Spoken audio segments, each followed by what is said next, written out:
أعوذ بالله من الشيطان الرجيم.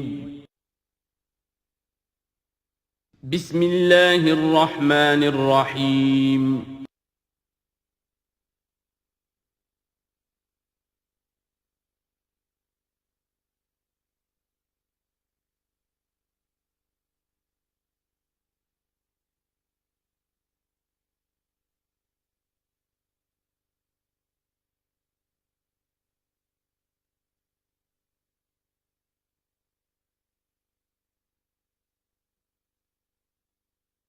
الحمد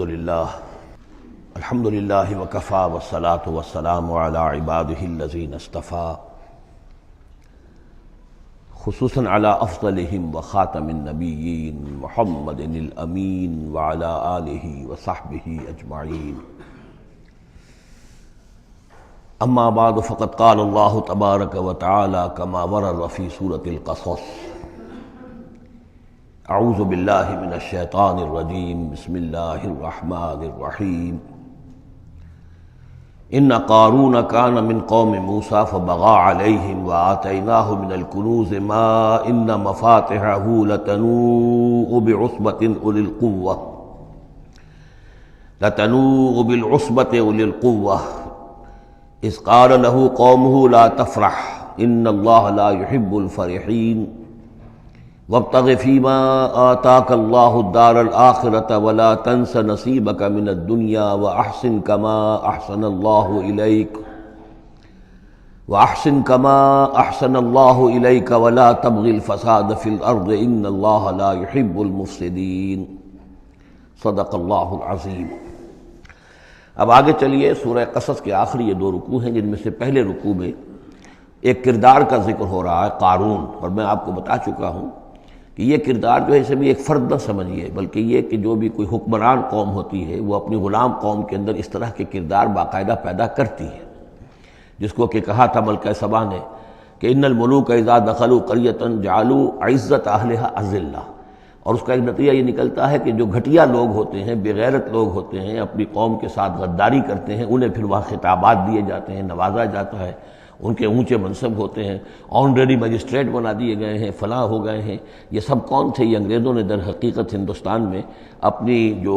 حکومت کو مضبوط کرنے کے لیے یہ ایک طبقہ جو ہے ہندوستانیوں میں سے ڈیولپ کیا تھا. اس طبقے کا یہ کردار ہے قارون. اچھا، اس قسم کے لوگوں کو پھر انگریز بڑے بڑے ٹھیکے دیتے تھے. اب آرمی کے سپلائی کے ٹھیکے ہیں تو بڑے بڑے ٹھیکیدار یہی ہوتے تھے، ری کے پاس سرمایہ ہو جاتے تھے. یہ ساری چیزیں جو ہے ایک دوسرے سے ملی جلی ہوئی ہیں. اسی طرح کا ایک شخص جو ہے یہ قارون تھا اسرائیلی، اور نہ صرف اسرائیلی، حضرت موسیٰ علیہ السلام کا سگا چچا زاد بھائی، فرسٹ کزن. لیکن یہ کہ یہ حکومت کے ساتھ فرعون کے دربار میں اس کی رسائی تھی، وہاں اس کی پذیرائی تھی، اور وہاں سے اس کو مراعات ملتی تھی. اس نے اتنی دولت سمیٹ لی تھی، جیسے ہمارے ہاں بھی بعض اب جو سیاسی کردار ہیں وہ گویا کہ علامتی بن گئے دولت سمیٹنے میں، تو بے تحاشا دولت اس نے جمع کر لی تھی. اب اس کا کردار سامنے آ رہا ہے. ان قارون کان من قوم موسیٰ، یقیناً قارون جو ہے وہ موسیٰ کی قوم ہی سے تھا. تورات میں اس کا نام قورہ آیا ہے، یعنی قارون کے بجائے قورہ. یہ کوئی تلفظ کا فرق ہو سکتا ہے. فبغى علیہم، اگرچہ موسیٰ کی قوم میں سے تھا لیکن اس نے زیادتی کی، سرکشی کی، شرارت کی اپنی قوم کے خلاف، یعنی غداری کی. وآتیناہ من الکنوز، اور ہم نے اسے اتنے خزانے دیے تھے، ما ان مفاتحہ لتنوء بالعصبة أولي القوة، کہ اس کی کنجیاں اٹھانے کے ضمن میں بڑے طاقتور جوانوں کی ایک جماعت بھی تھک جاتی تھی. یہ ذرا بات سمجھ آج نہیں آئے گی کہ آخر اتنی وہ کنجیاں کتنی ہوتی ہوں گی. تو اصل میں یہ کنجیاں جو تالے ہیں ہمارے جس طرح کے، یہ تو اب ایجاد ہوئی ہے. پچھلے زمانے میں کیا ہوتا تھا کہ کوئی بڑا سٹور ہے تو اس کے آگے بڑا ایک پھاٹک لگا ہوا ہے، اور اس پھاٹک کے ساتھ جو دروازے کو بند کرنے کے لیے بڑی لمبی لکڑیاں لگائی جاتی تھیں. تو اس طریقے سے وہ جو اڑنگے لگائے جاتے تھے اسی سے وہ پھر دروازے جو ہے بند ہوتے تھے. تو اس طرح کی کوئی شے ہوگی، ورنہ جس طرح کے تالے اب ہمارے ہاں ہوتے ہیں اس طرح کے تالے تو اتنے نہیں ہو سکتے کسی بھی معاملے کے. لیکن یہ کہ اس کو اگر ذہن میں رکھیں تو بہرحال اس سے جو مراد ہے وہ یہ کہ دولت بے انتہا اس کے پاس جمع تھی. اذ قال له قومه، جبکہ اس سے کہا اس کی قوم نے، لوگوں نے کہا، کچھ بھلے لوگ بھی ہوں گے، جیسے ہم مکالمہ سورہ کہف میں پڑھ آئے ہیں، دو آدمیوں کا مکالمہ تھا. ایک وہ درویش تھا اور وہ عارف باللہ تھا، اللہ پر ایمان رکھنے والا تھا، اور ایک وہ تھا کہ جو دولت میں مست ہو گیا تھا، مال مست تھا۔ تو وہاں کچھ لوگوں نے جو اچھے لوگ ہوں گے ان سے کہا، اس سے قارون سے، لا تفرح ان اللہ لا يحب الفرحین، یہ ذرا یہاں پر 4 چیزیں 5 چیزیں جو آ رہی ہیں گنتے جائیے کہ ایسے لوگ جن کے پاس بہت سی دولت جمع ہو گئی ہو ان کو ان 4-5 چیزوں کو پیش نظر رکھنا چاہیے۔ سب سے پہلے یہ کہ لا تفرح ان اللہ لا يحب الفرح، اس پر اتراؤ نہیں، اتراؤ مت، اللہ تعالیٰ کو اترانے والے پسند نہیں۔ نمبر 2، وابتغ فیما آتاک اللہ الدار الآخرہ، جو کچھ اللہ نے تمہیں دولت دی ہے تو اس سے دار الآخرہ حاصل کرنے کی کوشش کرو، اللہ کے لیے خرچ کرو تاکہ آخرت میں تمہیں اس کا اجر و ثواب ملے، تو تم گویا کہ آخرت کو خریدو گے اپنی اس دولت کے عوض۔ ان اللہ اشتری من المؤمنین انفسهم واموالهم بان لهم الجنہ۔ نمبر 3، ولا تنس نصیبک من الدنیا، معلوم ہوتا کہ بخیل بھی بہت تھا کہ وہ اپنے اوپر بھی کچھ خرچ نہیں کرتا تھا، جمع کرنے ہی کے اس کو فکر دامنگیر رہتی تھی۔ اور مت بھولو خود اپنا حصہ بھی دنیا میں سے، جیسے کہ ہم نے سورہ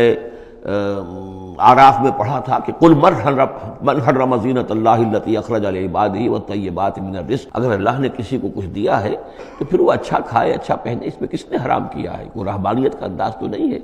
اور یہ بھی ہم پڑھ چکے ہیں سورہ الفرقان میں کہ وہ اللہ کے جو نیک بندے ہیں عباد الرحمن، ان کے اوصاف میں سے ہے والذین اذا انفقوا لم یسرفوا ولم یقتروا، وہ لوگ کہ جو خرچ کرتے ہیں تو نہ تو اسراف کرتے ہیں لیکن اس کے ساتھ ہی بخل سے بھی کام نہیں لیتے۔ تو یہ بخیلی مت کرو، اور اس جو دولت تمہیں اللہ نے دی ہے اس سے کم اپنی ذات پر بھی خرچ کرو، اچھا کھاؤ اچھا پہنو۔ چوتھی چیز، وَأَحْسِن كَمَا أَحْسَنَ اللَّهُ إِلَيْكَ، اور لوگوں پر احسان کرو، لوگوں کے ساتھ بھلائی کرو جیسے اللہ نے تمہارے ساتھ بھلائی کی ہے۔ اللہ نے تمہیں دولت دی ہے تو جو بھی تمہاری قوم کے یا اور دوسرے لوگ بھی ہوں، اس میں تو کوئی علیحدہ تخصیص نہیں ہے،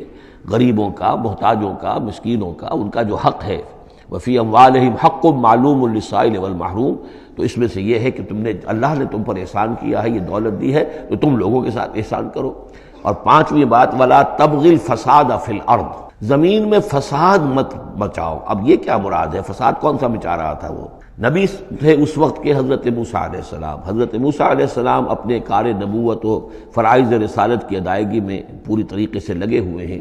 اور کچھ لوگ ان کے ساتھ دے رہے ہیں، ان کا ہاتھ بٹا رہے ہیں۔ اب کچھ لوگ اس کام میں جب اڑنگا ڈالیں گے تو گویا کہ یہ فساد فی الارض ہے۔ اللہ تعالیٰ جو خیر چاہتا ہے موسیٰ کے ذریعے سے وجود میں آئے، اب اگر آپ موسیٰ کی مخالفت کریں گے، اس کی اسکیموں کو ناکام کرنے کی کوشش کریں گے، یہ وہی بات ہے جو منافقین کے بارے میں سورہ بقرہ کے دوسرے رکوع میں آ چکی ہے۔ وَإِذَا قِيلَ لَهُمْ لَا تُفْسِدُوا فِي الْأَرْضِ قَالُوا إِنَّمَا نَحْنُ مُصْلِحُونَ أَلَا إِنَّهُمْ هُمُ الْمُفْسِدُونَ وَلَٰكِن لَا يَشْعُرُونَ، جب ان سے کہا جاتا ہے کہ تم زمین میں فساد یہی تھا کہ ایک جماعت ہے، ایک تحریک ہے، اس کا ایک نظم ہے، اس نظم کے خلاف تم ریشہ دوانیاں کر رہے ہو، اور اگر اس کی اسکیموں کو فیل کرنے کی کوشش کر رہے ہو تو گویا کہ جو اصلاحی عمل ہے، جو انقلاب برپا کرنے کے لیے جد و جہد ہو رہی ہے، اس کو نقصان پہنچا رہے ہو۔ ان اللہ لا يحب المفسدین، اللہ کو ایسے مفسد پسند نہیں ہے۔ تو یہ 5 چیزیں گن لیجئے۔ نمبر 1، لا تفرح ان اللہ لا يحب الفرحین۔ نمبر 2، وابتغ فیما آتاک اللہ الدار الآخرہ، جو کچھ اللہ نے دیا ہے اس سے آخرت کا گھر حاصل کرنے کی کوشش کرو، یعنی انفاق فی سبیل اللہ، اللہ کی راہ میں صرف کرنا۔ نمبر 3، ولا تنس نصیبک من الدنیا، خود دنیا سے بھی تم بھی اپنا حصہ حاصل کرو، اچھا کھاؤ اچھا پہنو۔ وَأَحْسِن كَمَا أَحْسَنَ اللَّهُ إِلَيْكَ، اور خلق خدا پر بھی احسان کرو جیسے کہ اللہ نے تم پر احسان کیا ہے۔ اور نمبر 5، وَلَا تَبْغِ الْفَسَادَ فِي الْأَرْضِ، دین کے لیے، اللہ کی توحید کے لیے، اللہ کے دین کے لیے جو جد و جہد ہو رہی ہے اس کو تقویت پہنچاؤ، نہ یہ کہ اس کے اندر تم خلل پیدا کرنے کی کوشش کر رہے ہو۔ اعلیٰ انما اوتیتہ علی علم عندی، اس نے کہا کہ یہ دولت جو ہے تم سمجھتے ہو مجھے اللہ نے دی ہے، یہ تو مجھے دی گئی ہے میرے علم کی بنیاد پر، میرے اندر علم ہے، فہم ہے، سمجھ ہے، میری پلاننگ ہے، اس کے نتیجے میں نے دولت کمائی ہے۔ یہ ہے در حقیقت ایک مادہ پرست انسان کا، جو ایک زر پرست اور مادہ پرست انسان جو ہے وہ سمجھتا ہے میری صلاحیت، میں نے بر وقت اندازہ کر لیا تھا کہ اب مارکیٹ میں اس چیز کی ڈیمانڈ پیدا ہوگی اور میں نے اس کے لیے بندوبست کیا، تو اب مجھے بارے نیارے ہو گئے ہیں، تو یہ میری ذہانت ہے۔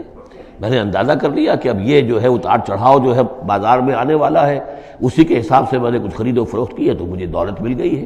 تو اوتیتہ علی علم عندی، میرے پاس علم ہے، اس کی بدولت مجھے یہ سب کچھ دیا گیا ہے، مجھے یہ ملا ہے، میں نے کمایا ہے۔ اولم یعلم، کیا وہ جانتا نہیں کہ ان اللہ قد اہلک من قبلہ من القرون، کہ اللہ تعالیٰ نے اس سے پہلے بہت سی قوموں کو ہلاک کیا، من ہوا اشد منہ قوتاً، جو اس سے کہیں بڑھ کر تھی طاقت میں بھی، وہ اکثر و جمعا، اور جن کے پاس مال و اسباب دنیاوی اور دولت کے انبار بھی ان سے زیادہ جمع تھے۔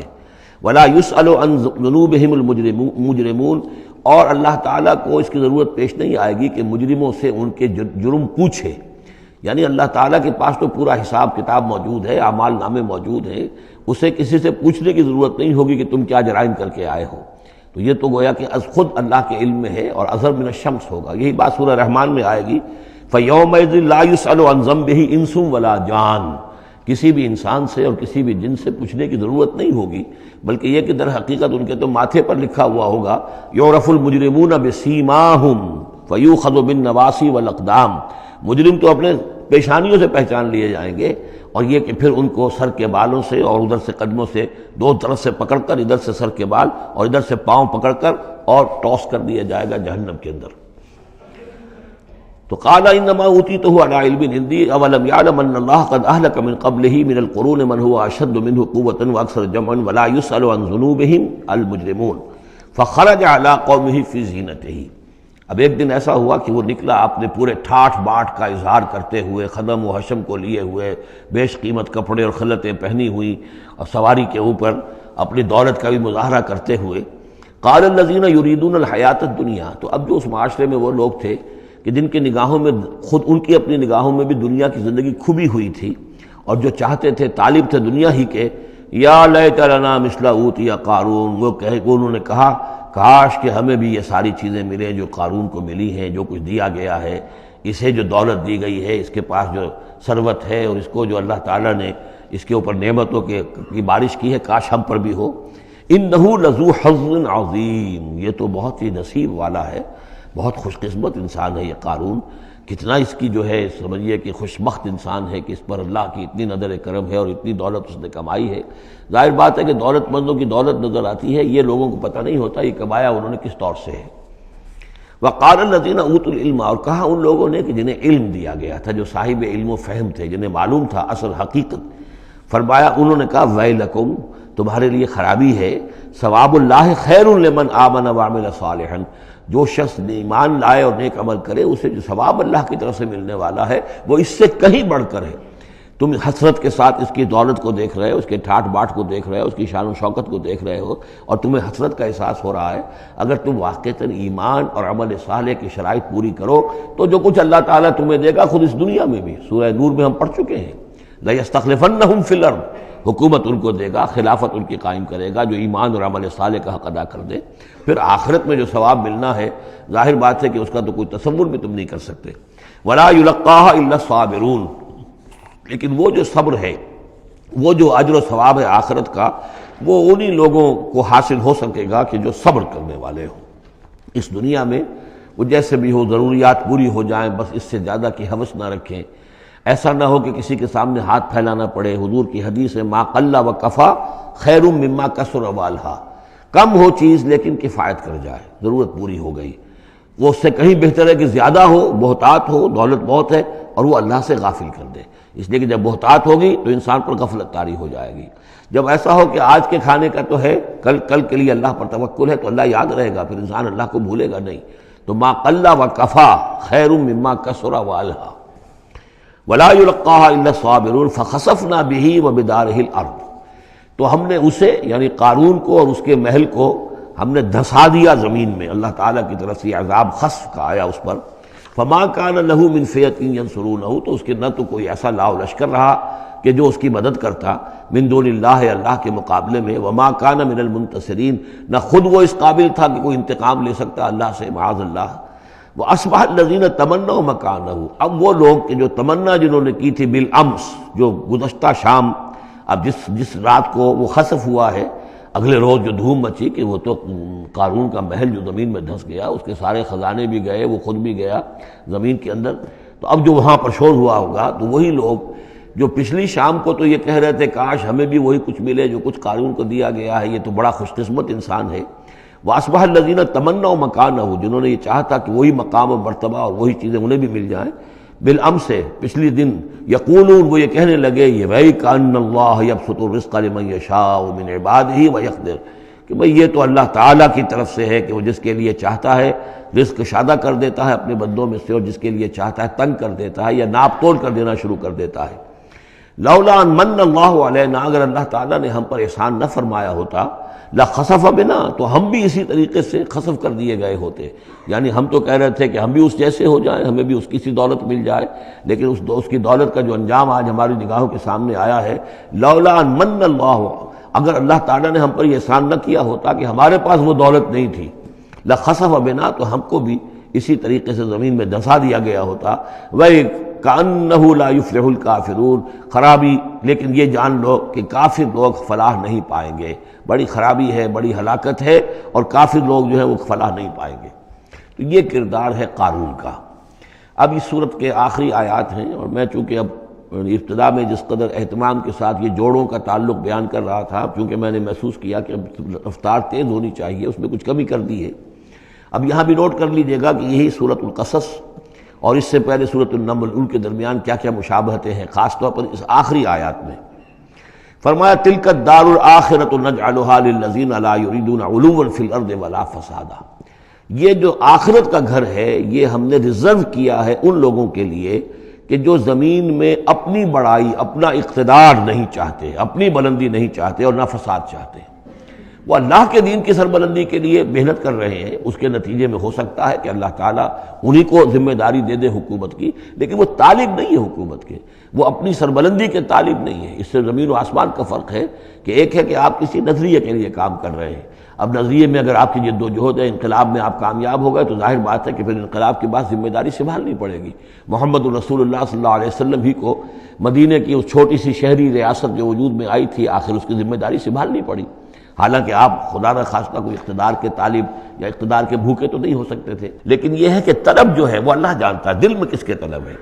اگر کوئی ذاتی طور پر اقتدار کا خواہاں ہے اور چاہتا ہے کہ میرا نام اونچا ہو جائے اور مجھے اختیار مل جائے اور میرا اقتدار ہو، تو وہ شخص اللہ تعالیٰ کے ہاں ڈسکوالیفائی ہو جاتا ہے۔ یہ پھر اللہ کے گھر کے لیے نہیں ہے۔ اللہ کا گھر جو ہے تلک الدار الآخرہ، یہ تو ہم نے رکھا ہوا ہے خاص طور پر مخصوص کر کے، ریزرو کر کے،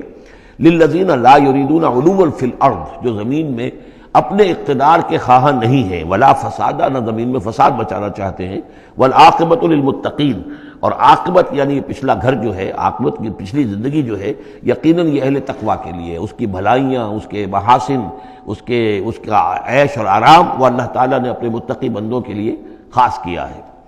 من جاء بالحسنۃ فلہ خیر منہا، یہ آیت میں آئی ہے سورہ نمل کے بھی آخری حصے میں، جو کوئی شخص کوئی نیکی لے کر آئے گا تو اسے بدلہ ملے گا اس سے بہتر۔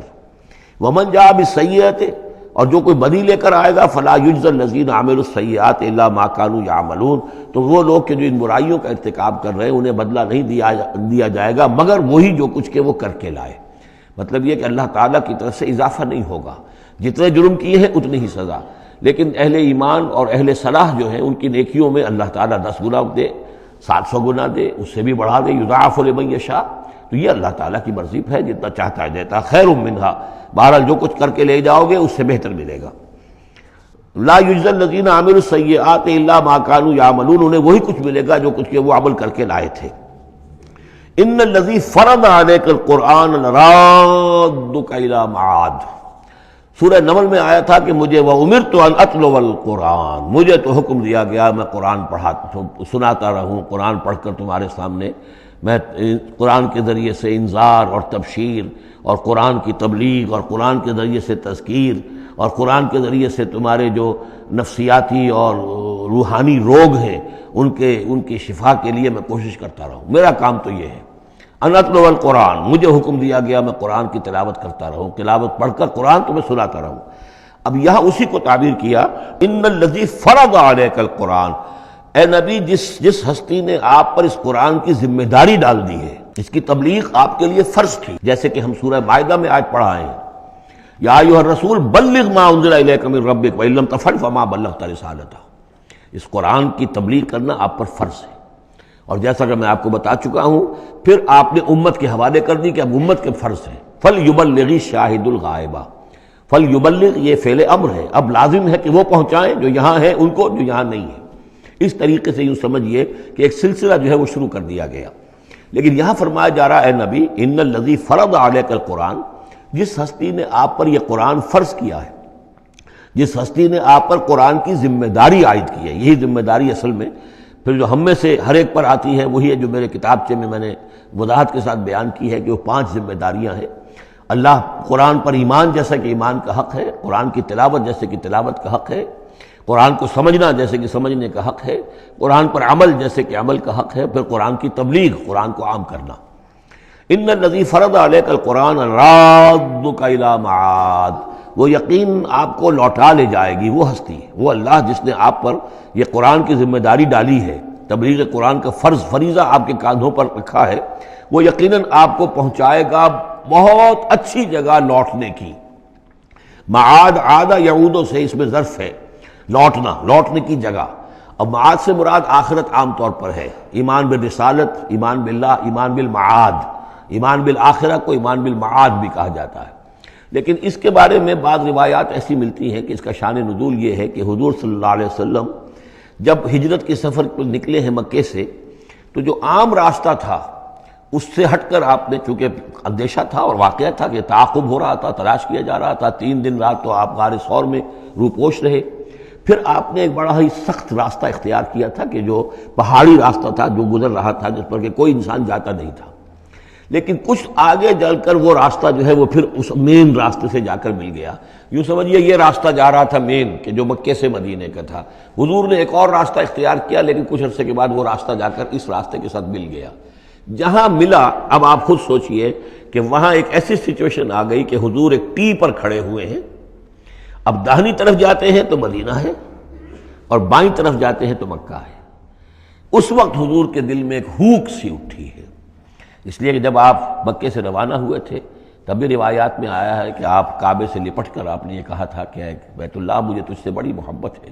لیکن میں کیا کروں، یہاں کے لوگ مجھے یہاں رہنے نہیں دے رہے۔ تو گویا کہ کعبے سے یہ جدائی تو آپ پر شاہ گزر رہی تھی۔ اب جب وہ آپ چند دن کا سفر کر کے اور چند دن وہ غار ثور میں روپوش ہونے کے بعد جب پہنچے ہیں، اب ایسی جگہ پہنچے کہ جہاں سے اگر دائنی طرف جاتے ہیں تو یہ مدینے کی طرف راستہ جا رہا، جانا تو آپ کو ادھر ہی ہے، لیکن سامنے وہ راستہ آ گیا کہ جو مکے کی طرف جا رہا، تو آپ کے دل میں ایک پھوک سی اٹھی۔ اس وقت اللہ تعالیٰ نے آپ کے اطمینان کے لیے یہ آیت نازل کی کہ آپ گھبرائیے نہیں، مکے میں ہم آپ کو لوٹا کے لے آئیں گے، آپ یہیں پہنچیں گے، بڑی شان سے پہنچیں گے۔ اس وقت تو آپ کو نکلنے کے لیے جو ہے روپوش بھی ہونا پڑا ہے، آپ کا تعاقب بھی ہو رہا ہے، پھر وقت آئے گا کہ آپ ایک فاتح کی حیثیت سے داخل ہوں گے۔ تو یہ بھی اس کی ایک روایت چونکہ ہے تو یہ مفہوم بھی اس میں نکل سکتا ہے، لیکن عام طور پر یہ ہے، اس سے مراد میرے نزدیک یہی ہے کہ آپ کے لیے جیسے کہ سورۃ الضحیٰ میں کہا گیا ہے وَلَلْآخِرَةُ خَيْرٌ لَكَ مِنَ الْأُولَىٰ، اے نبی آپ کے لیے آخرت جو ہے اس دنیا سے کہیں بہتر ہے، لہذا آپ کے لیے تو یوں سمجھیے کہ جو اللہ لوٹا کر آپ کو لے جائے گا معاد میں، تو وہ معاد آپ کے لیے معادن، یہ گویا کہ یہ تفخیم کے لیے ہے نکرہ، بہت عمدہ جگہ لوٹانے کی، جس کے لیے یہ بھی کہا گیا عسیٰ ان یبعثک ربک مقاما محمودا، وہاں پر جو آپ کو مقام ملنا ہے مقام محمود، اور جو جنت حضور کی ہوگی جس کا کیا تصور کوئی کر سکتا ہے، تو ادھر اشارہ ہے۔ ان الذی فرض علیک القرآن رادک الی معاد قل ربی اعلم من جاء بالہدی، کہہ دیجئے کہ میرا رب خوب جانتا ہے کہ کون ہدایت لے کر آیا، کون راہ کی سوجھ لے کر آیا، کون ہدایت لے کر آیا، ومن هو فی ضلال مبین، اور کون وہ ہے کہ جو کھلی گمراہی میں پڑا ہوا ہے۔ وما کنت ترجو ان یلقی الیک الکتاب، اور اے نبی آپ کو تو کوئی توقع نہیں تھی کہ آپ کو کتاب دی جائے گی، کتاب القا کی جائے گی۔ یہی بات آئی ہے سورہ نمل کے اندر بھی وَإِنَّكَ لَتُلَقَّى الْقُرْآنُ مِن لَّدُنْ حَكِيمٍ حَلِيمٍ، یہ قرآن تو آپ کو دیا گیا ہے، ایسا نہیں ہے کہ آپ متوقع تھے، آپ چاہتے تھے، آپ کو چلہ کشی کر رہے تھے کہ کوئی مجھے بھی کوئی روحانیت حاصل ہو جائے اور کوئی غیب کی میں تعلیم، غیب کی معلومات حاصل کر لوں، معاذ اللہ آپ کا تو مزاج ہی وہ نہیں تھا۔ ایک بہت ہی یوں سمجھیے شریف انسان اور ایک شریف تاجر، اسی لیے حضور نے فرمایا تاجر الصدوق الامین مع النبیین والصدیقین والشہداء، وہ تاجر کو بالکل سچا ہو، جھوٹ کی آمیزش نہ ہونے دے، اور امین ہو، امانت دار ہو، اس کا رتبہ جو ہے وہ تو انبیاء اور صدیقین اور شہداء کے ساتھ ہے، اس جماعت میں شریک ہوگا وہ۔ تو حضور کی زندگی وہ تھی، لہذا یہاں فرمایا ہے کہ وما کنت ترجو، آپ تو کوئی امیدوار نہیں تھے،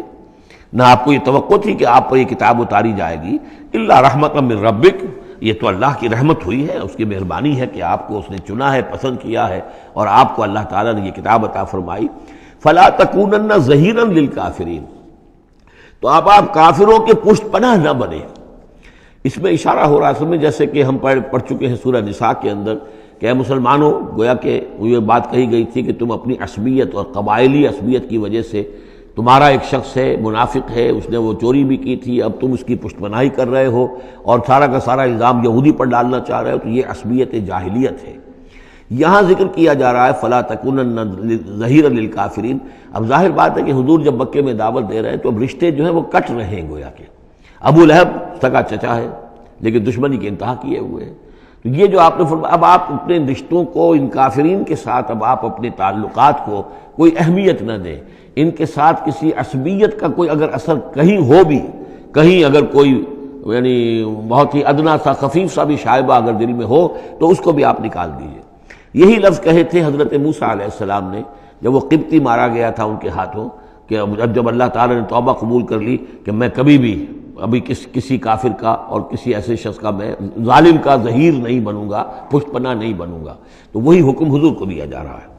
وَلَا يَصُدَّنَّكَ عَنْ آيَاتِ اللَّهِ بَعْدَ إِذْ أُنزِلَتْ إِلَيْكَ، یہ اسی سورہ مبارکہ میں یہ آیت نمبر 17 تھی یہ۔ وَلَا يَصُدُّنَّكَ عَنْ آيَاتِ اللَّهِ بَعْدَ إِذْ أُنزِلَتْ إِلَيْكَ، اور نہ آپ کو برگشتہ کر سکیں، روک سکیں، آپ کے رخ کو موڑ دیں اللہ کی آیات سے،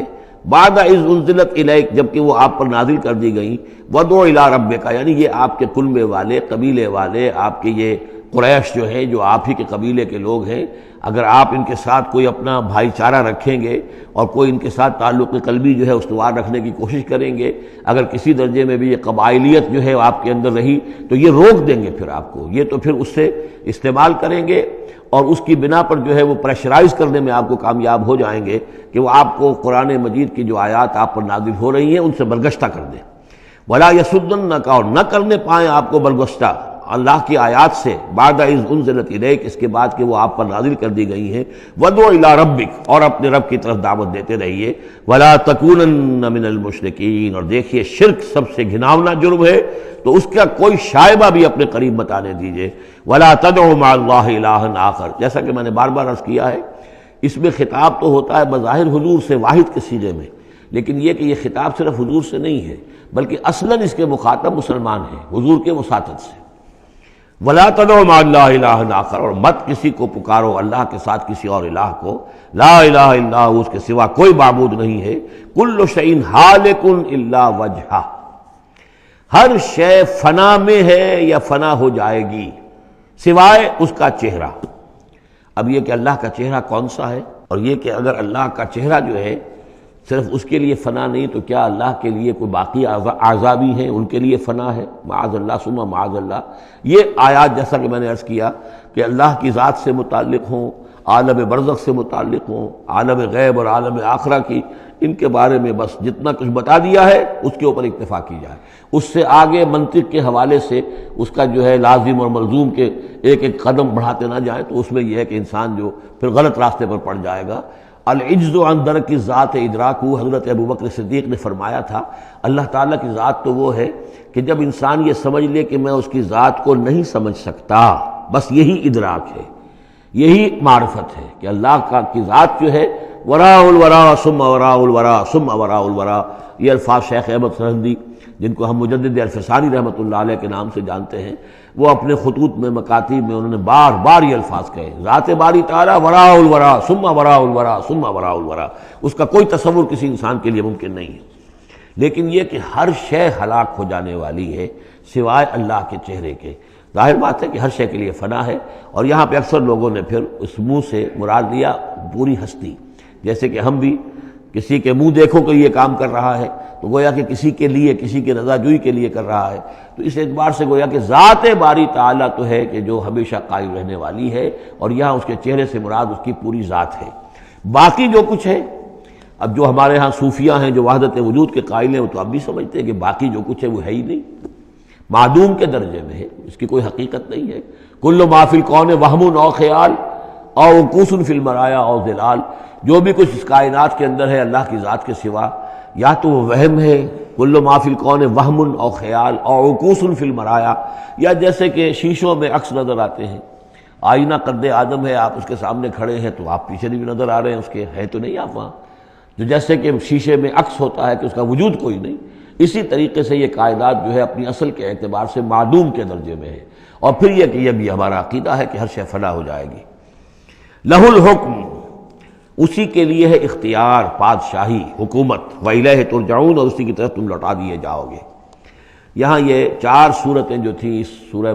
اس گروپ کی، وہ میں نے عرض کیا تھا کہ 4 ایک مزاج کی ہیں، اور اب جو 4 ہیں وہ ایک مزاج کی ہیں، اور یہ چاروں اب شروع جو ہو رہی ہیں وہ الف لام میم سے ہو رہی ہیں۔ ان میں سب سے پہلی سورۃ العنکبوت، بسم اللہ الرحمن الرحیم، الف لام میم، احسب الناس ان یترکوا ان یقولوا آمنا وهم لا یفتنون، صدق اللہ العظیم۔ یہ صورت مبارکہ اچھی طرح نوٹ کر لیجئے کہ تقریباً تعین کے ساتھ ہم کہہ سکتے ہیں کہ یہ سن 5 نبوی میں نازل ہوئی ہے، اور صورت اس وقت یہ ہو چکی تھی مکے کے اندر کہ مسلمانوں کو ہر طرح سے ستایا جا رہا تھا۔ 3 سال تک تو یہ ہوا ہے، حضور نے جب اپنے دعوت کا آغاز کیا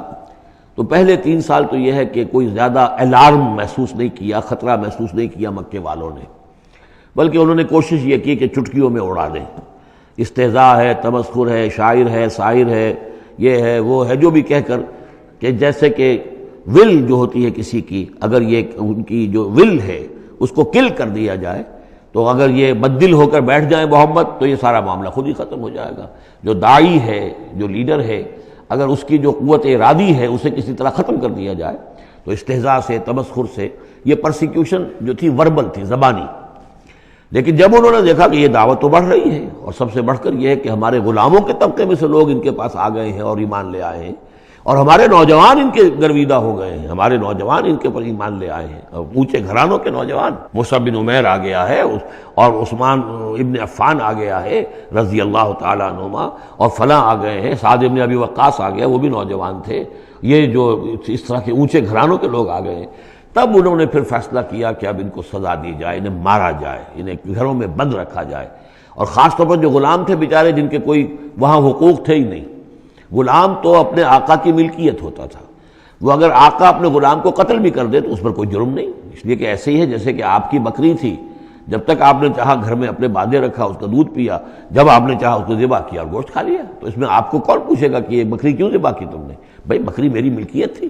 اسی طریقے سے غلام کو تو جو چاہے وہ کر سکتے تھے، جس طرح چاہیں ستائیں، ماریں، ہلاک کر دیں، کوئی ان پر مقدمہ قائم نہیں ہو سکتا، ایسا اس لیے کہ وہ اس کی ملکیت تھے۔ تو سب سے زیادہ شدید معاملہ جو ہوا ہے وہ غلاموں کے ساتھ ہوا، حضرت بلال رضی اللہ تعالیٰ عنہ، حضرت ابو فقیر رضی اللہ تعالیٰ عنہ۔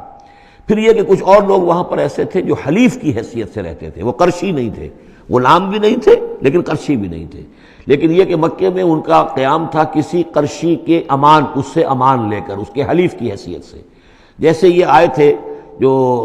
یاسر رضی اللہ تعالیٰ عنہ، یہ یمن سے آئے تھے، بلکہ ان کے بارے میں یہ معلوم ہوتا ہے کہ انہیں خواب آیا تھا کہ آخری نبی کے ظہور کا وقت ہے، کیونکہ یمن میں عیسائی تھے اور وہاں چرچا موجود تھا ان چیزوں کا۔ اس حوالے سے ان کے علم میں جب یہ بات آئی اور انہیں اندازہ ہوا کہ اس علاقے میں نبی کا ظہور ہونا ہے تو وہ یہاں آ گئے، اور ابو جہل کا ایک چچا تھا، وہ شریف انسان تھا، اس کا حلیف بن کر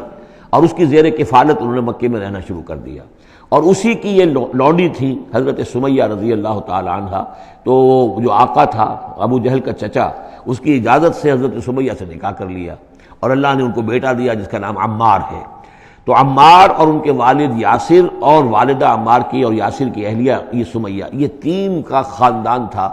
وہ جو چچا تھا ابو جہل کا، اس کا انتقال ہو گیا، اب گویا کہ اس خاندان کی سربراہی ابو جہل کے ہاتھ میں ہے۔ تو اس نے ان 3 پر جو بھی تشدد کیا ہے سب سے زیادہ، 2 کو تو اس ٹارچر کے ذریعے سے، اور ٹارچر کے پھر آخری نتیجے میں ان کو دونوں کو شہید کر دیا، حضرت یاسر کو بھی اور حضرت سمیہ کو بھی رضی اللہ تعالیٰ عنہما۔ اور عمار نے بمشکل جو ہے جان بچائی، اپنے ایک کلمہ کفر کہہ کر پھر انہوں نے جان بچا لی، اور پھر اس پر پچھتائے بھی بہت کہ یہ میں نے کلمہ کفر کیوں کہا، لیکن قرآن مجید میں یہ بات واضح کر دی گئی کہ صرف جان بچانے کے لیے کلمہ کفر انسان کہہ جائے اور اس کا دل جو ہے وہ مطمئن ہو ایمان کے اوپر، تو اللہ تعالیٰ معاف فرمانے والا ہے۔ بہرحال یہ جو تشدد ہو رہا تھا شدید، انہی میں سے ایک ہے خباب بن الارت رضی اللہ تعالیٰ عنہ۔ یہ لوہار کا کام کرتے تھے، یہ بھی کوئی اونچے گھرانے کے آدمی نہیں تھے۔ ان کے ساتھ بھی پھر جو کچھ کیا گیا ہے، ان کے ساتھ وہ واقعہ پیش آیا کہ دہکتے ہوئے انگارے جو ہیں وہ لٹائے، زمین کے اوپر بچھائے گئے، انہیں بلایا گیا، اتارو اپنا کرتا اتار دیا، اب لیٹ جاؤ ان کے اوپر، ننگی پیٹھ کے بل وہ بہتے ہوئے انگاروں پر لٹا دیے گئے۔ پھر یہ کہ اسی انگاروں سے ان کی کھال جو ہے وہ جلی اور پیٹھ کی چربی پگھلی، اس سے وہ انگارے جو ہیں وہ ٹھنڈے ہوئے۔ تو یہ صورتحال تھا۔ تو وہ حضرت عمار جو ہے خباب بن الارت رضی اللہ عنہ وہ راوی ہیں کہ جب ہم پر یہ شدت اتنی ایسی ہو گئی کہ ناقابل برداشت ہو گئی تو ہم پھر حضور کی خدمت میں حاضر ہوئے، اور حضور اس وقت جو ہے خانہ کعبہ کے ایک دیوار کے سائے میں ذرا کہ ایک طرف کو سایہ تھا، تو آپ نے اپنی ایک چادر جو ہے اس کا تکیہ بنایا ہوا تھا اور آپ استراحت فرما رہے تھے۔ تو ہم گئے، ہم نے کہا کہ اے اللہ کے رسول، کیا آپ ہمارے لیے دعا نہیں کرتے، ہمارے لیے اللہ کو نہیں پکارتے؟ ہمارے لیے اب یہ چیزیں ناقابل برداشت ہو رہی ہیں، کب تک ہم جھیلیں گے، کب تک برداشت کریں گے؟ لیکن یہ کہ وہ کہتے ہیں کہ حضور کو یہ ناگوار گزرا، آپ اٹھ کر بیٹھ گئے اور آپ نے فرمایا خدا کی قسم تم جلدی مچا رہے ہو، ابھی تو تم پر وہ چیزیں آئی ہی نہیں ہیں جو تم سے پہلوں پر آئی تھیں۔ ان کے ساتھ تو یہ بھی ہوتا تھا کہ ایک شخص کو لا کر آدھا زمین میں گاڑ دیتے تھے اور باقی جسم جو آدھا اس کا ہوتا تھا زمین سے باہر، تو سر کے اوپر آرا رکھ کر چیرنا شروع کر دیتے تھے اور پورے جسم کو دو حصوں میں بانٹ دیتے تھے، یہ بھی ہوتا تھا۔ زندہ آگ میں جلا دیتے تھے، یہ بھی ہوتا تھا۔ تو تم جلدی کر رہے ہو، خدا کی قسم وہ دن تو آئے گا کہ ایک سوار صنعا سے حضرت موت تک جائے گا اور اس سے سوائے اللہ کی کسی کا خوف نہیں ہوگا، لیکن بہرحال تمہیں صبر کرنا ہوگا۔ وہ انداز ہے اس رکوع کا۔ یہ جو پہلا رکوع ہے سورہ عنکبوت کا، یہ گویا کہ ایک تحریک اور ایک دعوت، اور انقلابی تحریک ہو، انقلابی دعوت ہو،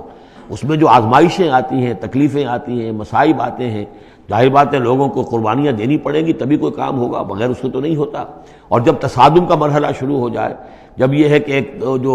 معاشرہ جو ہے جس کے اندر کہ وہ کام کر رہے ہیں وہ محسوس کریں کہ یہ ہمارے لیے خطرہ بن گئے ہیں، وہ پرسیکیوٹ کریں اور انہیں ستائیں، تو پھر اس وقت جو مسائل ہوں گے ذہنوں کے اندر ان کا حل ہے اس میں۔ اور یہ اس اعتبار سے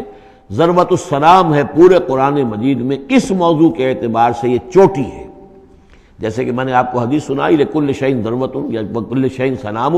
ہر شے کی ایک چوٹی ہوتی ہے۔ وسنام القرآن سورۃ البقرہ،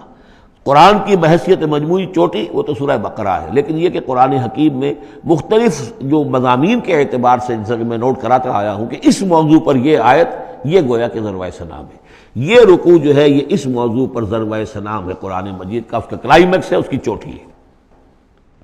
الف لام میم احسب الناس ان یترکوا ان یقولوا آمنا وهم لا یفتنون، کیا لوگوں نے یہ سمجھا تھا کہ وہ چھوڑ دیے جائیں گے صرف یہ کہنے سے کہ ہم ایمان لے آئے اور انہیں آزمایا نہ جائے گا؟ اب دیکھ رہے ہیں، اب وہی تیکھا انداز ہے، اظہار ناراضگی ہے، اظہار خفگی ہے، اس لیے کہ تم سے پہلے جو کچھ ہوا ہے۔ اب یہ 3 آیتیں میں آپ کو نوٹ کرا چکا ہوں، سورہ بقرہ کی آیت نمبر 214، ام حسبتم ان تدخلوا الجنة ولما يأتكم مثل الذين خلوا من قبلكم مستهم البأساء والضراء وزلزلوا حتى يقول الرسول والذين آمنوا معه متى نصر الله ألا إن نصر الله قريب۔ یہ آیت ہم پڑھ چکے ہیں۔ اسی کی ہم مضمون آیت جو ہے سورہ آل عمران میں آئی ہے، آیت نمبر 142۔ اسی کی ہم مضمون آیت آ چکی ہے سورہ توبہ میں، آیت نمبر 16۔ لیکن یہ کہ یہ مکی قرآن میں یہ آیت ہے، یہ ہے جڑ اور بنیاد، جو ہے کہ اس کا ظہور جو ہو رہا ہے، پھر یوں سمجھیے کہ یہ کلی کھلی ہے تو 3 اس کی جو پتیاں نمایاں ہوئی ہیں اس آیت کی، وہ سورہ بقرہ، سورہ آل عمران اور سورہ توبہ میں ہے۔ حسب الناس، اور ناس کہا ہے، یہ بھی نہیں کہ اہل ایمان کو یہ غلط فہمی ہو گئی تھی، یہ بھی ایک طرح سے عتاب کا انداز ہے، اللہ تعالیٰ ناراضگی کا اظہار کر رہے ہیں، تم جلدی مچا رہے ہو۔ احسب الناس ان یترکوا ان یقولوا آمنا وهم لا یفتنون، کیا لوگوں نے یہ سمجھا تھا کہ وہ یہ کہنے سے جنت میں داخل ہو جائیں گے، چھوڑ دیے جائیں گے کہ وہ ہم ایمان لے آئے، انہیں آزمایا نہ جائے گا؟ وَلَقَدْ فَتَنَّا الَّذِينَ مِن قَبْلِهِمْ، ہم نے تو جو بھی ان سے پہلے تھے ان کو بھی آزمایا ہے، ہر ایک کو آزمایا ہے، آزمائش کے بغیر ہم نہیں کسی کے ایمان کو تسلیم کرتے۔ فَلَيَعْلَمَنَّ اللَّهُ الَّذِينَ صَدَقُوا وَلَيَعْلَمَنَّ الْكَاذِبِينَ، تو اللہ تعالیٰ تو ظاہر کر کے رہے گا، لفظی ترجمہ تو ہوگا اللہ جان کر رہے گا، لیکن اللہ تعالیٰ کا علم تو قدیم ہے، جو کچھ ان کے دلوں میں اللہ جانتا ہے، لیکن اللہ ظاہر کر دے گا کہ کون کتنے پانی میں ہے، کون منافق ہے، کون ضعیف الایمان ہے، کون قوی الایمان ہے، کون صادق الایمان ہے، کون جو ہے جھوٹ موٹ کا مومن بنا ہوا ہے، کون وہ دودھ پینے والا مجنو ہے اور کون واقعتاً جانثار مجنو ہے، یہ سب کچھ پتہ چلتا ہے آزمائشوں سے۔ اور ہم نے تو آزمایا ہے ان کو بھی جو ان سے پہلے تھے، تو لازماً اللہ واضح کر کے رہے گا، مبرہن کر دے گا ان کو بھی کہ جو سچے ہیں، اور وہ یقیناً واضح کر دے گا، نمایاں کر دے گا ان کو بھی جو جھوٹے ہیں۔ اب اس کے ساتھ ہی دیکھیے اس میں جو عجیب آپ کو بات ملے گی اس رکوع میں، یہ 2 آیتیں آئی ہیں، کیونکہ ایک آیت تو حروف مقطعات پر تھی، یہ 2 آیتیں آئی ہیں۔ اس میں تو ڈانٹ، ایک طرح کی ڈانٹ پڑ گئی ہے صحابہ کرام کے اوپر جنہوں نے ذرا سا بھی شکوہ کیا تھا، لیکن اب 2 آیتوں میں اس کی دلجوئی ہے ان کی، یعنی یہ کہ ایک طرف ترغیب ہے تو ترغیب بھی ہے، جیسے کوئی شفیق استاد ہوتا ہے کبھی کسی وقت ڈانٹتا بھی ہے، کوئی گھرکی بھی دیتا ہے، کوئی جھڑکی بھی دیتا ہے، کسی وقت مارتا بھی ہے، سزا بھی دیتا ہے، پھر لیکن کسی وقت پھر یہ کہ حوصلہ افزائی بھی کرتا ہے، تھپکی بھی دیتا ہے، پیٹھ پر ہاتھ رکھتا ہے۔ تو اس طریقے سے یہ اللہ تعالیٰ کا معاملہ اپنے بندوں کے ساتھ اسی طرح ہے، جیسے کہ حدیث میں آیا الخلق عیال اللہ، مخلوق جو ہے اللہ تعالیٰ کے لیے اس کے کنبے کی حیثیت رکھتی ہے۔ تو 2 آیتیں جو آئی ہیں وہ تو گویا کہ ایک طرح سے سرزنش کی اور اظہار ناراضگی، اظہار خفگی۔ اب 2 آیتیں دیکھیے، ام حسب الذین یعملون السیئات ان یسبقونا، کیا سمجھا ہے، گمان کیا ان لوگوں نے جو یہ برے کام کر رہے ہیں، یہ اشارہ ہے اب ابو جہل جو مار رہا ہے،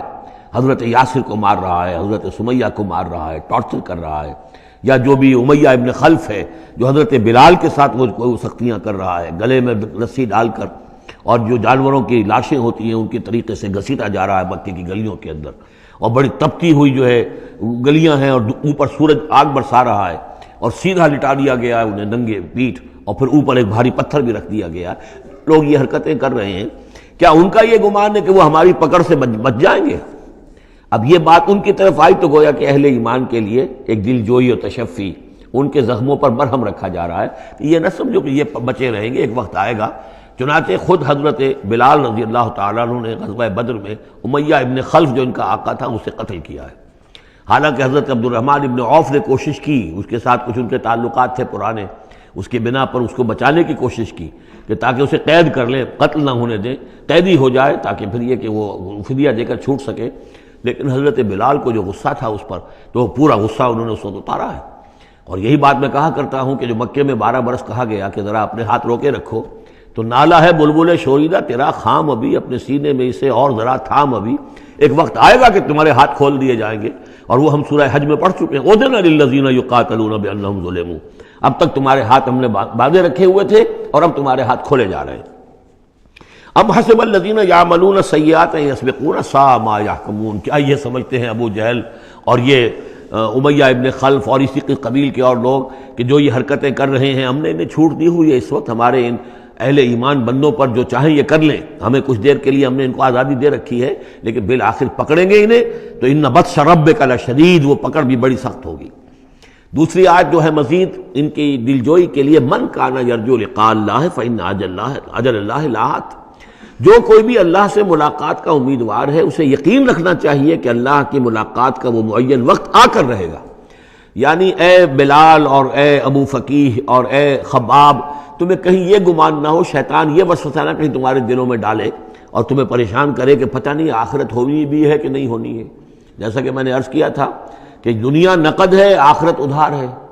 اب آپ نے جان مال تو ساری یہاں دینی ہے، دنیا میں دینی ہے، جنت ملے گی آخرت میں، تو جو شیطان وسوسہ اندازی کرتا ہے نو نقد نہ تیرا ادھار، یہ ادھار کی دنیا جو معاملہ ہے، سودا ادھار کی جنت ہے یہ، اور تم دنیا کے اندر اپنا سب کچھ لٹا رہے ہو، تو ایسا نہ ہو، تمہیں یقین رکھنا چاہیے کہ وہ وقت آ کر رہے گا اور اللہ تعالیٰ تمہاری ان تمام ایثار اور قربانی کی جو تم دے رہے ہو اس کے دین کے لیے، اس کی توحید کے لیے، اس کا بھرپور تمہیں صلہ دے گا۔ وَهُوَ السَّمِيعُ الْعَلِيمُ، وہ سب کچھ سننے والا ہے اور سب کچھ جاننے والا ہے، اس کی نگاہ سے کوئی چیز پوشیدہ نہیں ہے۔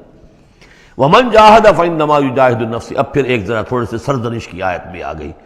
2 آئی تھی سرزنش کے انداز میں، 2 دلجوئی کے انداز میں، اب پھر سرزنش کا انداز ہے، وہ کیا ہے؟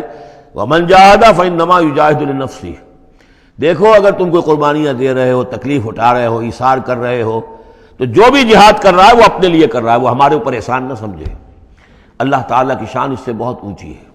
یہ ہم سورہ حجرات میں جا کر پڑھیں گے، یمنون علیک ان اسلموا قل لا تمنوا علی اسلامکم بل اللہ یمن علیکم ان ہداکم للایمان، تم اگر اللہ کے لیے، اللہ کے دین کے لیے کچھ کرتے ہو تو نہ احسان سمجھو اللہ پر اور نہ احسان سمجھو اللہ کے رسول پر، اللہ کا احسان ہے کہ اس نے تمہیں قبول کر لیا ہے اور تمہیں یہ ساری کام کرنے کی توفیق وہ دے رہا ہے، یہ احسان مانو۔ منت منع کی خدمت سلطان ہمیں کنی، اس کا احسان نہ دھرو بادشاہ پر کہ تم خدمت کر رہے ہو بادشاہ کی، منت شناسزو کہ بخدمت بداشتت، اس کا احسان مانو کہ اس نے تمہیں خدمت کا موقع دیا ہے۔ تو اللہ تعالیٰ کا احسان مانو اور یہ نہ سمجھو کہ تم اللہ پر کوئی احسان کر رہے ہو. ومن جاہد فانما یجاہد لنفسہ. اب دیکھ رہے ہیں کہ کس قدر متعلق یہ چیزیں ہیں. انسانی احساسات ہوتے ہیں، اس طرح کے خیالات آتے ہیں. ان اللہ لغنی عن العالمین. اللہ تعالیٰ تو تمام جہانوں سے غنی ہے، اسے کسی کی احتیاج نہیں ہے. والذین آمنوا وعملوا الصالحات. اب ایک آیت آ رہی پھر دل جوئی والی. اور جو لوگ ایمان لائے اور جو لوگ نیک عمل کریں گے، ایمان کے تقاضے پورے کریں گے، ثابت قدم رہیں گے، ان مصیبتوں کو جھیلیں گے، لَنُكَفِّرَنَّ عَنْهُمْ سَيِّئَاتِهِمْ. ہم لازماً دور کر دیں گے ان سے ان کی برائیوں کو. ان کے نامہ اعمال کے اوپر اگر کوئی دھبے ہوئے بھی، کوئی چھینٹی ہوئی بھی تو ہم انہیں ہٹا دیں گے. اور وَلَنَجْزِيَنَّهُمْ أَحْسَنَ الَّذِي كَانُوا يَعْمَلُونَ. اور ہم لازماً بدلہ دیں گے. اس رکوع میں آپ دیکھ رہے ہیں کہ یہ جو لام مفتوح شروع میں اور پھر نون مشدد جو ہے وہ کس قدر تکرار کے ساتھ آ رہا ہے. فَلَيَعْلَمَنَّ اللَّهُ الَّذِينَ صَدَقُوا وَلَيَعْلَمَنَّ الْكَاذِبِينَ. آیت نمبر 3 کے اندر بھی 2 مرتبہ وہ صیغہ آیا. اب یہاں جو آیا لَنُكَفِّرَنَّ عَنْهُمْ سَيِّئَاتِهِمْ. ہم لازماً ان سے ان کی برائیوں کو دور کر دیں گے. وَلَنَجْزِيَنَّهُمْ أَحْسَنَ الَّذِي كَانُوا يَعْمَلُونَ. اور یقیناً بدلہ دیں گے انہیں بہت عمدہ ان کے اعمال کا. وَوَصَّيْنَا الْإِنسَانَ بِوَالِدَيْهِ. اب ایک مسئلہ اور تھا عملی. جو لوگ ایمان لائے تھے نوجوان تھے، جو ان میں سے نوجوان تھے، اب ان کے لیے مسئلہ یہ ہو گیا کہ والدین کہہ رہے ہمارے حقوق ہیں تمہارے اوپر، ہم نے تمہیں پالا پوسا ہے، لہذا ہمارا حکم مانو. ہم کہتے ہیں کہ محمد سے تم اپنا تعلق توڑ لو، چھوڑو اس کو، دین کو، کیوں اس میں لگے ہوئے ہو؟ آخر تم ہماری اولاد ہو، ہم نے تمہیں پالا. خاص طور پہ ماں حضرت سعد بن ابی وقاص کی والدہ، والد تو فوت ہو چکے تھے لیکن والدہ جو ہے اس نے بڑے ناز و نام میں پالا تھا. اب اس کے بعد اس نے جو ہے مرن برت رکھ لیا اس عورت نے، ماں جو تھی حضرت سعد بن ابی وقاص کی. اگر سعد اپنے باپ کے دین میں واپس نہیں آتا تو میں اپنے آپ کو ہلاک کر دوں گی، مر جاؤں گی، نہ کچھ کھاؤں گی نہ پیوں گی. اب دیکھیے اس نوجوان سلیم الفطرت نوجوان جو ایمان لایا ہے محمد صلی اللہ علیہ وسلم، بہرحال وہ ایک شریف انسان ہے، نوجوان ہے، ماں کی یہ حالت دیکھ رہا ہے تو کتنے بڑے امتحان سے دوچار ہو گیا. تو مسئلہ پیدا ہوا کہ معاملات میں کیا کیا جائے. ایک والدین کے جو احسانات ہیں وہ اپنی جگہ ہیں، والدین کے ساتھ حسن سلوک خود قرآن مجید میں 4 جگہ میں نوٹ کرا آیا ہوں. اللہ کے حق کے فوراً بعد والدین کا حق ہے. تو اب عملی سوال یہ ہے کہ جہاں یہ دونوں حق ٹکرا جائیں، والدین جو ہے شرک کا حکم دے رہے ہو، والدین دین کے خلاف حکم دے رہے ہو، تو کیا کریں؟ فرمایا وَوَصَّيْنَا الْإِنسَانَ بِوَالِدَيْهِ. ہم نے وصیت کی ہے انسان کو اس کے والدین کے بارے میں، حسن سلوک کی وصیت ہم نے کی ہے، بار بار کی ہے. وَإِن جَاهَدَاكَ لِتُشْرِكَ بِمَا لَيْسَ لَكَ بِهِ عِلْمٌ. لیکن اگر وہ تم پر دباؤ ڈالیں، تم سے جہاد کریں. اب دیکھیے جہاد کا لفظ یہاں مشرک والدین کے لیے آ رہا ہے. جہاد جد و جہد کرنا، کوشش کرنا، دباؤ ڈالنا. وَإِن جَاهَدَاكَ لِتُشْرِكَ بِمَا لَيْسَ لَكَ بِهِ عِلْمٌ. کہ میرے ساتھ تم شریک کرو اور شرک کرو میرے ساتھ، اور شریک ٹھہراؤ ایسی چیزوں کو جس کے لیے تمہارے پاس کوئی علم نہیں. فَلَا تُطِعْهُمَا. تو ان کا کہنا نہ مانو. گویا کہ یہاں وہ اپنی لمٹ سے ایکسیڈ کر رہے ہیں. اب والدین کے حقوق ہیں لیکن اللہ کے حقوق کے بعد، اللہ کے حقوق سے پہلے نہیں. اللہ کا حق فائت ہے، لہذا اس معاملے میں اللہ کا دین ہے، اللہ کا حکم وہ مقدم رہے گا، والدین کا حکم دوسرے نمبر پر ہوگا. ہاں یہ ہے کہ ایک بندہ جو ہے، ایک نوجوان، وہ یہ ضرور کرے کہ ڈانٹ کر نہ بات کرے، ڈپٹ کر بات نہ کرے، سینہ تان کر نہ کرے. اس طرح کرے جیسے کہ حضرت ابراہیم یا ابتے یا ابتے یا ابتے، وہ ابا جان، امی جان، آپ دیکھیے میرے لیے مجبوری ہے، میں نہیں کر سکتا ہوں، آپ اس معاملے کے اندر مجھ پر جو ہے وہ دباؤ نہ ڈالیں. نرمی کے ساتھ ان میں جس طریقے سے بھی ہو، لیکن یہ ہے کہ ماننا نہیں ہے. یہ بات اور مزید کھل کر آئے گی سورہ لقمان میں. وَإِن جَاهَدَاكَ لِتُشْرِكَ بِمَا لَيْسَ لَكَ بِهِ عِلْمٌ فَلَا تُطِعْهُمَا. تو ان دونوں کا کہنا مت مان. اِلَيَّ مَرْجِعُكُمْ. میری ہی طرف تمہیں لوٹ کر آنا ہے. فَأُنَبِّئُكُم بِمَا كُنتُمْ تَعْمَلُونَ. اور پھر میں تمہیں بتا دوں گا، جتلا دوں گا جو کچھ کہ تم کرتے رہے تھے. اب یہاں بھی ایک مسئلہ پیدا ہوتا ہے کہ یہ لوگ اپنے گھر والوں سے کٹ رہے ہیں، والدین سے کٹ رہے ہیں، بھائی سے جدا ہو رہے ہیں. اب یہ عتبہ ابن ربیعہ جو بہت بڑا سردار تھا، ان کے بڑے بیٹے جو ہے حذیفہ ابن عتبہ، وہ ایمان لے آئے. اور چھوٹا بھائی وہ تھا کہ جو میدان میں گیا، میدان جنگ میں باپ کے ساتھ غزوہ بدر میں، جو پہلے جو 3 جو ہے واصل جہنم ہوئے وہ بھی تھا. ولید بن عتبہ غالباً نام تھا اس کا. تو بھائی سے جدا ہو رہا ہے، رشتہ داروں سے اب کٹ گئے ہیں، والدین سے گھر نکال دیے گئے ہیں. تو اب ان میں جو ان کے دل زخمی ہیں، ان زخمی دلوں پہ مرہم کیا رکھا جا رہا ہے؟ وہ یہ ہے کہ تم صرف کٹے ہی نہیں ہو، جڑے بھی تو ہو.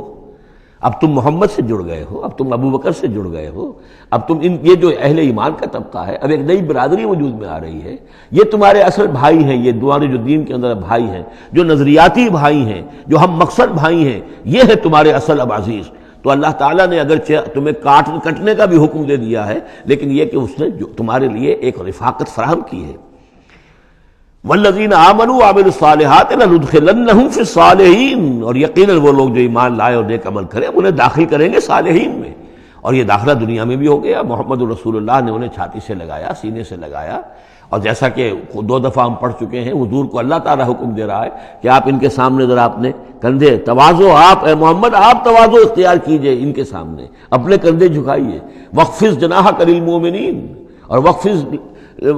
جناحک لمن اتبعک من المؤمنین 2 دفعہ آ چکا، سورہ ہجر میں آ چکا، سورہ طہ میں آ چکا۔ تو گویا کہ یہ اللہ تعالیٰ نے اپنا احسان بتایا، اور پھر آخرت میں اولئک مع الذین انعم اللہ علیہم من النبیین والصدیقین والشہداء والصالحین، ان کی رفاقت حاصل ہوگی۔ اب ایک اور بڑا مسئلہ آ رہا ہے، ومن الناس من یقول آمنا باللہ، لوگوں میں سے کچھ ایسے بھی ہیں جو کہتے ہیں ہم ایمان لے آئے اللہ پر، اور لاتے بھی ہیں خلوص کے ساتھ، اخلاص کے ساتھ، کوئی جھوٹ نہیں، کوئی فریب نہیں۔ ظاہر بات ہے کہ مکے میں کوئی فریب کے لیے کوئی ایمان لانے والا نہیں تھا، وہ تو حالات ایسے پیدا ہوئے مدینے میں آ کر کہ جہاں ایمان کا اعلان فریب کے تحت بھی ہونے لگا، لیکن یہ کہ مکے میں تو ظاہر بات ہے جو ایمان لایا اس کو مار پڑنی شروع ہو گئی، تو اس میں خامخواہ کہے کے لیے کوئی شخص جو ہے وہ جھوٹ موٹ کا ایمان کائے کو لائے گا۔ لیکن یہ ضرور ہوتا ہے کہ کچھ لوگ کم ہمت ہوتے ہیں، جیسا کہ میں بارہا آپ سے عرض کر چکا ہوں، کچھ لوگ باہمت ہوتے ہیں، کچھ کم ہمت ہوتے ہیں۔ باہمت وہ ہے کہ جو ایمان لائے اب ہر چے بعد آباد، جو ہو سو ہو، ماں کشتی درا بنداختے، جان جاتی ہے جائے کوئی بات نہیں، جو ہو سو ہو۔ کچھ لوگ ہوتے ہیں جن میں اتنی ہمت نہیں ہوتی، گھبرا اٹھتے ہیں۔